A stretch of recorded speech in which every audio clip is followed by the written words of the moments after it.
এবার ঈদে আমার একটু একটু শরীর খারাপ, তারপরেও টিমের সাথে প্রতিনিয়ত আসতে দেখার জন্য। ওই যে ছবি, না না প্লিজ আপনি যান, ছবি দেখতে যান please. And thank you so much. আমরা আসলেই আমাদের দম টিম অনেক কষ্ট করে কাজটা করেছে, একটা ট্রু ইভেন্টকে বেস করে গল্পটা একদমই বাংলাদেশি একটা গল্প, বাংলাদেশি মানুষের গল্প, একজন মানুষ।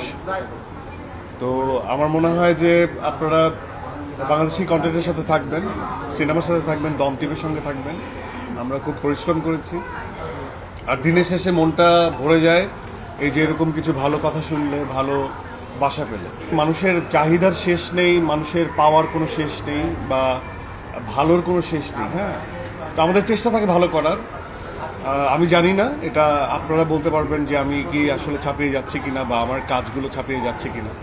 বাট আমি এটা বলে দিতে পারি যে আমি যখন আমি রাফির কাজ করেছি, সুরঙ্গ ওয়াজ রাফির the best content, and Shihab শাহিনের দাগি ওয়াজ শিহাব শাহিনস বেস্ট কন্টেন্ট। এবং এই 10 বছর পর আমরা যাকে জোর করে আবার সিনেমায় 11 বছর পর নিয়ে আসছি, হ্যাঁ, রেদন রনি, আমার কাছে মনে হয় সোফার রেদন রনির বানানো দি বেস্ট কন্টেন্ট ইজ দম।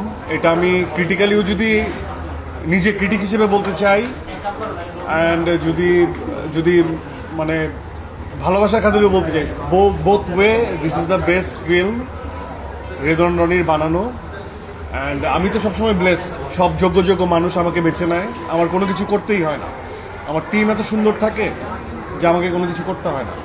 তো যেহেতু চাহিদার শেষ নেই, আশার শেষ নেই, আমার মনে হয় নেক্সট টাইমও আমরা একটা ভালো টিম যদি পাই, আমি ভালো গল্প যদি পাই, হয়তো বা আরও ভালো করার চেষ্টা করি। মা খালারা আমার খুব ভক্ত, বিভিন্ন বয়সী মানুষরা আমার খুব ভক্ত, বাচ্চারাও ভক্ত। এটা শাকিল উদ্দিন বলছিল, শিশু ভক্ত আছে, বয়স যাদের বেশি তারাও ভক্ত, বউরাও ভক্ত, হ্যাঁ, রমণীরাও ভক্ত। তো আমার কাছে মনে হয় যে আসলে আমার ভক্ত হওয়ার থেকে আমার মনে হয় যে সুস্থ ধারার সুন্দর মৌলিক গল্পের ভক্ত হওয়াটা অনেক বেশি ইম্পর্টেন্ট। আমাদের একটা জোয়ার এসেছে এখন বাংলা কন্টেন্টের, বাংলাদেশি সিনেমার। তো আমি চাই যে সবাই টেস্টফুল যে কন্টেন্টগুলো সেগুলো উপভোগ করুক এবং বাংলা সিনেমার পাশে থাকুক, বাংলা সিনেমাকে এগিয়ে নিয়ে যাক। আমাদের মিডিয়া কর্মী হিসেবে বা একজন প্রফেশনাল অ্যাক্টর হিসেবে বাংলাদেশের আমার কিছু দায়বদ্ধতা আছে বাংলাদেশের প্রতি, বাংলাদেশের কন্টেন্টের প্রতি আর পারফরমেন্সের প্রতি। তো আমার কাছে মনে হয় যে আমি দেশীয় কন্টেন্ট, দেশীয় চরিত্র নিয়ে কাজ করি সেই দায়বদ্ধতার ভেতর থেকে।